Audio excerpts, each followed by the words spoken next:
हमारे साथ कार्यक्रम में शामिल हो रहे हैं जाने माने निवेशक विजय केडिया साहब। केडिया साहब ने कोलकाता यूनिवर्सिटी से बैचलर्स ऑफ कॉमर्स की डिग्री हासिल की है। 19 साल की छोटी उम्र में ही सर ने ब्रोकरेज बिजनेस शुरू कर दिया था। स्टॉक मार्केट में उनका इंटरेस्ट बन चुका था। 20 साल से ज़्यादा लंबा गहरा अनुभव, मेरे ख्याल से 20 से ज़्यादा होगा, इक्विटी और कमोडिटी मार्केट्स का केडिया साहब को है। और आप सब उन्हें नाम से, काम से और उनके गानों की वजह से अच्छे से जानते पहचानते हैं। मेरे ख्याल से हमारे कह सकते हैं स्टॉक मार्केट के गानों के मामले में केडिया साहब किशोर कुमार हैं। राइट। तो इतने इतने वर्सेटाइल और इतने अच्छे गाने। केडिया साहब, स्वागत है। सबसे पहले तो आपका नमस्कार सर, धन्यवाद समय देने के लिए जी बिजनेस को। नमस्ते। तो हमने तो बुलाया सर नमस्ते। आपको एक ही काम के लिए कि बजट से क्या उम्मीदें हैं जरा आप बता दें। तो फिर हमने सोचा कि जब उम्मीदें हमें पता चली चुकी है तो क्यों ना हम आपको भी बता दें और हमारे दर्शकों को भी सुना दें। तो लेटेस्ट सॉन्ग जो केडिया साहब का आया है बजट की उम्मीदों पर, एक बार जरा आप भी अपनी आवाज का और अपने गाने का लुत्फ उठाएं सर।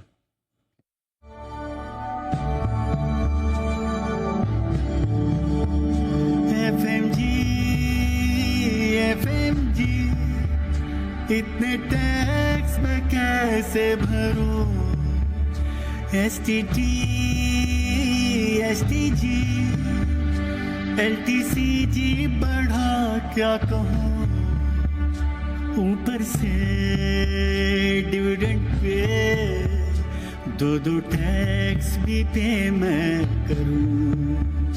मैडम जी अब जिंदा मैं कैसे रहूं, मुश्किल है ये बिजनेस, कितने रिस्क उठाता हूँ, डायबिटीज और बीपी बदले में मैं पाता हूँ, ये इजी नहीं है जी, इतनी एंजाइटी कैसे सहूं। मैडम जी अब जिंदा मैं कैसे रहूं। तो मुस्कुराते हुए केडिया साहब ने पूरा दर्द बयान कर दिया। सर मज़ा आ गया। और वाकई में आपने ये शब्द और भावनाएं आपकी नहीं है, शेयर बाजार के करोड़ों निवेशकों की है जो रिलीफ चाहते हैं। बताएं सर, क्या उम्मीदें रखी जाए इस बजट से? सर देखिए, बजट का ऐसा हिसाब है कि जैसा बोलते हैं ना रामायण में, कोई वही जो सीताराम रची रखा करी सर के बड़ा वही साका। तो ये तो किसी को नहीं मालूम है कि ये क्या आने वाला है बजट में। और जनरली जो बजट की जो प्रक्रिया रहती है ना सर, वो ऐसी होती है कि बजट का जो एक काम है वो ये है कि एक गड्ढे को भरने के लिए आप दूसरा गड्ढा खोदते हैं और पहले गड्ढे को आप भर देते हैं। जनरली बजट का ऐसा ही है। तो मेरे को कोई ज्यादा विशेष कोई आशा नहीं है शेयर बाजार पॉइंट ऑफ व्यू से। अगर हम मार्केट पॉइंट ऑफ व्यू से बात करें सर, तो मेरे को लगता है कि बजट में शेयर बाजार के लिए कुछ नहीं आने वाला है और मैं उसके लिए अपना एकदम मेंटली प्रिपेयर हूँ। वो ले ना ले हम लोगों से और कुछ जैसे मेरे मन में यह था कि ये लोग लॉन्ग टर्म कैपिटल गेन को जरूर टच करेंगे। 10 का 12.5 किया, ये 12.5 का 15 कर सकते हैं ये लोग, क्योंकि ये इन्होंने इंडिकेशन दी है कि आस्ते आस्ते इसको बढ़ाएंगे।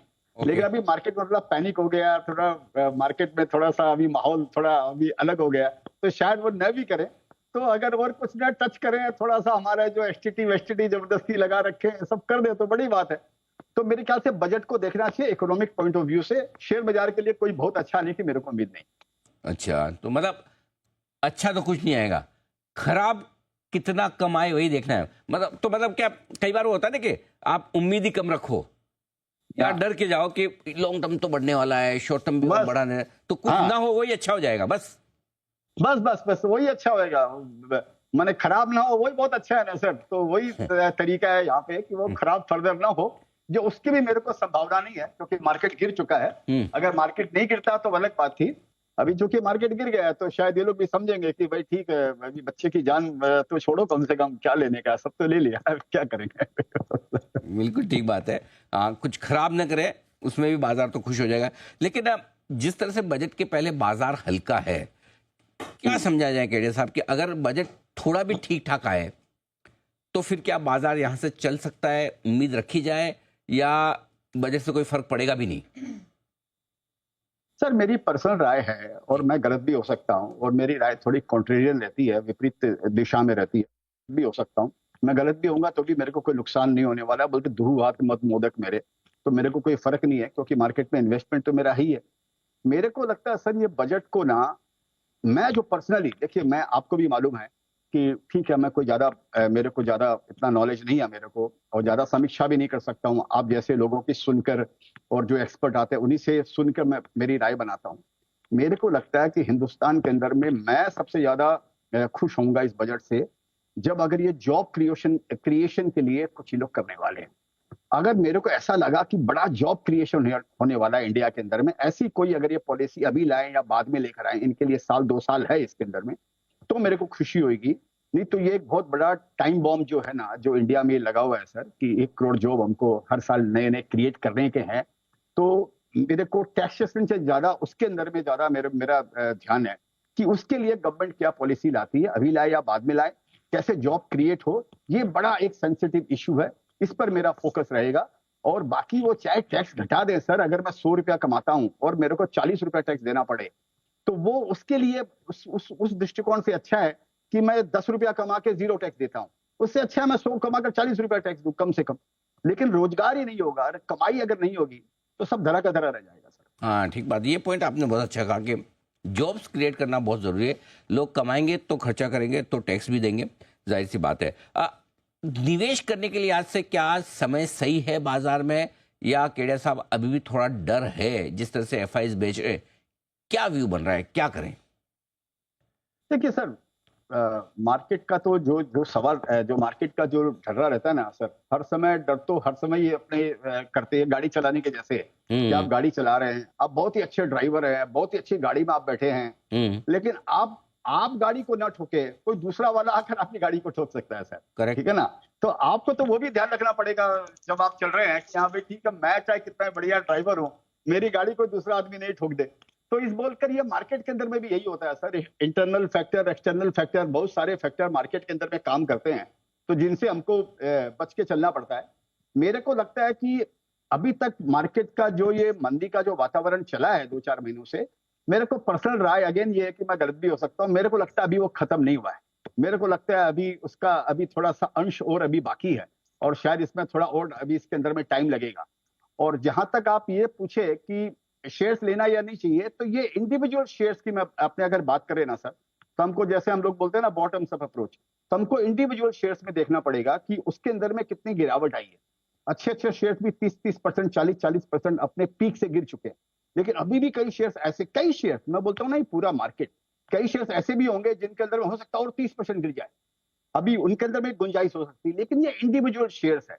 तो इस बोलकर पूरे मार्केट को इस दृष्टिकोण से नहीं देखना चाहिए। मेरे को ये लगता है कि मोटा मोटी क्या होता है ना सर, ये जो bull market, red hot bull market जो ऑलरेडी चल रहे हैं, ये ऊपर से पीक से 15% घटता है, ऐसा मेरे को लगता है। तो अभी शायद 10% कुछ ये गिर चुका होगा, हो सकता है 2%, 3%, 4%, 5% मौका देखकर कभी भी आगे पीछे करके, कोई ट्रम्प के कारण, कोई बजट के कारण, किसके कारण, हो सकता है ये थोड़ा सा एडजस्ट हो जाए, तो वो आगे के लिए आपको पूरा हाईवे का रन देने वाला है आपको। तो मैं उसके लिए खुश होऊंगा कि गिरने में कोई खुशी नहीं होती है, लेकिन मेरे को मेंटली ये खुशी रहेगी कि हाँ ठीक है, मार्केट गिर गया तो शुद्ध हो गया, ठीक तो बात है। आगे आपको हर्डल्स कम मिलेंगे। ठीक बात है। और केडिया साहब, कई बार आपसे जब बातचीत हुई, इंटरव्यू, आपने कहा भी कि मैंने कई बार झटके भी खाए मार्केट में, और जितनी जितनी बार नुकसान लगाया उसके बाद मैं मजबूत होकर निकला भी हूँ। अभी पहली बार ऐसा दिख रहा है कि पिछले 3-4 सालों में जो इन्वेस्टर्स आए हैं बाजार में, नए निवेशक कोविड के बाद जो आए, उन्होंने पहली बार ढंग का करेक्शन, मंदी जो भी बोल लें, शेयरों में तो मंदी और बाजार में करेक्शन, समय के हिसाब से भी और प्राइस के हिसाब से भी, time wise correction, price wise correction, दोनों लंबे समय बाद दिखा है। उनको क्या सलाह दें? कॉन्फिडेंस हिला है, अब हिलने लगा है, कि अब तक तो संभाल के रखे थे, अब हिलने लगा है, क्या सलाह देंगे आप उन्हें?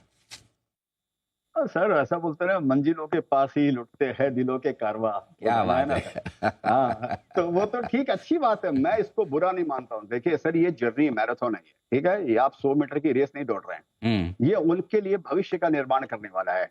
आप माने, कोई माने ना माने, कोई कुछ भी बोले, लेकिन ये जो मंदी आई है मार्केट में, या जो करेक्शन जो आ रहा है, ये शायद और आ जाए, टाइम वाइज आ जाए, प्राइस वाइज आ जाए, ये उनके आगे के लिए 20 साल, 30 साल, 40 साल का निर्माण करेगा। जो इन्वेस्टमेंट का जो ये जो मार्केट है, आपको सर, मेरा कोट है ना, mental capacity is more important than your financial capacity.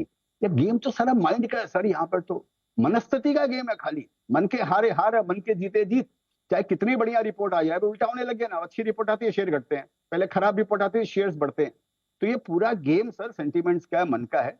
ये जो आएगा, ये इन लोगों के लिए इतनी बड़ी मानसिकता, इनकी मजबूत मानसिकता पैदा करेगा ये मार्केट, और उनको ये देखने, झेलने और सहन करने की शक्ति देगा कि भाई यहाँ पर ऐसा नहीं है कि सदा दिवाली संत की आटो पैरा आनंद, ऐसा नहीं होता है भाई। यहाँ पर जो बढ़ता है वो गिरता भी है। यहाँ पर ये सूरज चंद्रमा जैसे और दिन रात और धूप छांव जैसे खेल है ये सब यहाँ पर। तो उनका वो सामना करेंगे तो एक मजबूत इन्वेस्टर होके निकलेंगे सर। बिल्कुल ठीक बात है। अगर वो कहते हैं कि सबसे बढ़िया निवेश आपके सबसे बुरे समय में ही होते हैं, राइट, तभी आपका बड़ा पैसा बनता है। और आपने तो ऐसे बहुत किए हैं और अभी भी कर रहे होंगे, आई एम श्योर। अभी भी आप इस बुरे समय में कहीं न कहीं केडिया साहब को तो नजर आ रहे होंगे मौके। आपको कहाँ दिखते मौके सर? आप कहाँ पैसा लगाना चाहते हैं इस वक्त? देखिए, पैसा तो लगाने का क्या कि अभी तक मेरे दिमाग में कोई ऐसी आइडिया नहीं आई है कि जिसको मेरे को लगे और मैं इधर उधर बेच के ये शेयर्स ले लूं। क्योंकि देखिए, आपके पास में कई तरह के शेयर्स रहते हैं। प्रॉब्लम ये होती है, जब मंदी होती है तो आपके पास में पैसा भी नहीं होता इन्वेस्टमेंट करने के लिए, तब तक आप ठन गोपाल हो जाते हैं क्योंकि ऑलरेडी लगाया हुआ पैसा रहता है। लेकिन आपके पास ये मौके रहते हैं कि आप भाई समझिए, आप हाथी को चीते से एक्सचेंज कर सकते हो। ये आपको मौका मिलता है। गिरेंगे तो सभी और बढ़ते हैं तो भी मोटा मोटी सभी बढ़ते हैं। लेकिन तो अभी मेरे दिमाग में मेरे सारे सेंसेस इसी में लगे हुए हैं कि एक सुनहरा मौका आने वाला है इंडिया के अंदर में, फर्दर, जो 3 साल में नहीं मिला वो फर्दर आएगा जब ये मार्केट गिरेगा या करेक्ट होएगा या पड़ा भी रहेगा। लेकिन एज ऑन डेट मैं आपसे बात कर रहा हूं तो मेरे दिमाग में ऐसा कोई नहीं आ रहा है कि मेरे को ये आइडिया अच्छी लग रही है और इसमें मेरे को ले लेना चाहिए। क्योंकि अभी भी वैल्यूएशन वाइज सच पूछे तो शायद मेरे को बहुत ज्यादा कंफर्ट नहीं है मेरे को। तो वो ठीक है, थोड़े दिन बाद समझ में आएगा। बाकी मोर और लेस जो गवर्नमेंट का जो फोकस है वो सर, वो जो भी इंफ्रास्ट्रक्चर पे गवर्नमेंट का फोकस है तो वो अच्छे करने चाहिए। और भी गवर्नमेंट का जहां जहां फोकस है, समझिए ये AI VI की जो बातें हो रही है हर समय, पावर की जैसे हम बात करते हैं, शॉर्टेज वोटेज होने वाली है डेटा सेंटर के कारण, AI के कारण, इसके कारण जो भी है लोगों, EV के कारण। EV में मेरे को बड़ा तेजी लगता है कि EV से रिलेटेड जो भी शेयर्स हैं, जो कंपनियां हैं, वो अच्छी करनी चाहिए। तो जिधर गवर्नमेंट का फोकस होता है ना सर, वही दुल्हन वही जो पिया मन भाई, जो हमेशा मैं बोलता हूँ, तो उधर फोकस होता है जिधर गवर्नमेंट का मन रहता है वहाँ। तो बजट पे ये देखना चाहिए कि गवर्नमेंट किस सेक्टर पे फोकस कर रही है। सर, फिल्मों के जो नाम दे के आप जो रेफरेंस दे रहे हैं वो भी आपके कॉलेज के जमाने की होगी, दुल्हन भाई जो पिया मन भाई, है ना सर? नहीं सर, ये सब हाँ है 19 जमानों की। अपना जमाना तो अभी शुरू हो रहा है सर, ये तो पुरानी याद है इतिहास से ना। वैसे मैं बताऊं, भले ही आप उम्र की बात नहीं कर रहा, लेकिन जो फिटनेस के मामले में केडिया साहब, कभी आप उनके फोटो देखिएगा, जिस तरह से वो योग करते हैं और जिस तरह से फिट रहते हैं, अमेजिंग है। केडिया साहब, वैसे तो हमने आपका बजट वाला सॉन्ग शुरुआत में सुनाई है हमारे दर्शकों को कि आपकी क्या उम्मीद है, लेकिन आप आए और आपको गाने वगैरह जाने दें, ऐसा तो हो नहीं सकता है। तो आप चाहे वो या आपकी पसंद का कोई भी गाना, आप जो गाना चाहें, 1-2 लाइन गुनगुनाएं सर। तो सर मेरा गाना है कि वो सोच कर समझ कर इन्वेस्ट कर, रूमर पे टिप्पे ना टाइम वेस्ट कर, नॉलेज और पेशेंस का बिजनेस है ये जी बिजनेस है, नॉलेज और पेशेंस का जी बिजनेस है ये। Thank you. अनुभव से सीख और बेस्ट कर।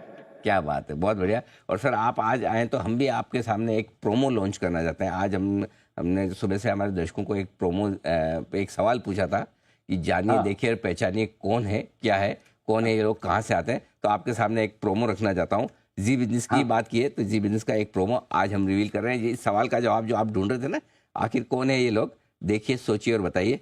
जवाब आपके सामने है। जी बिजनेस और आप, हमारा ये रिश्ता हर साल चट्टान की तरह मजबूत हो रहा है। पता है क्यों? क्योंकि हम जल्दबाजी नहीं करते हैं, जिम्मेदारी समझते हैं। हम शब्दों के जाल में फंसाते नहीं, आसान भाषा में समझाते हैं। जो कहते हैं, लिखते हैं, हर खबर को बारीकी से परखते हैं। जी बिजनेस पर हर रोज आप मुझसे मिलते हैं, लेकिन पर्दे के पीछे है मेरी दमदार टीम। हर मेंबर है अपने आप में अनिल सिंघवी। हम हैं तैयार, आप भी आइए बजट 2025 की खास कवरेज के लिए सिर्फ जी बिजनेस पर। तो बिल्कुल लोग आमतौर पर जहाँ भी मैं जाता हूँ केडिया साहब मुझे क्रेडिट देते हैं कि आप ये कर रहे हैं वो कर रहे हैं, लेकिन मैं हमारे दर्शकों को बताना चाहता हूँ कि मेरी टीम में एक नहीं सारे अनिल सिंह भी हैं और सब दम लगाकर काम करते हैं और तभी हम इस तरह से नंबर 1 बन पाते हैं। तो इसलिए हमने सोचा कि आज आप आए तो आपके सामने ये प्रोमो लॉन्च किया जाए। धन्यवाद सर। धन्यवाद सर, बहुत बहुत बहुत गुड विशेष आपको, बहुत अच्छा आप काम कर रहे हैं और ऑफ कोर्स आप इसी तरह करते रहिए, लोगों को एजुकेट करते रहिए तो फायदा होएगा। ये इक्विटी कल्ट जो शुरू हुआ है ये सदियों तक चले, अच्छी बात। जब भी मुश्किल समय होता है आपका मार्गदर्शन हमेशा हमें मिलता है और सबसे बड़ी बात है आप में और हमारे चैनल में एक बहुत बड़ी समानता है सर। एक तो है आपकी हमारी मुस्कुराहट हमेशा रहती है बाजार कैसा भी हो, और दूसरा ये कि हमसे मिलकर कोई दुखी नहीं हो सकता। हाँ, पैसे तो जब आएंगे वापस आएंगे, तब भाव तो जब आएंगे, लेकिन एटलीस्ट वो फील गुड फैक्टर तो हम जरूर ले आते हैं। तो बिल्कुल आप भी इसी तरह से मुस्कुराहट बिखेरते रहें और समय समय पर हमारा मार्गदर्शन करते रहें। बहुत बहुत धन्यवाद sir, thank you so much Kedia sir. नमस्ते सर।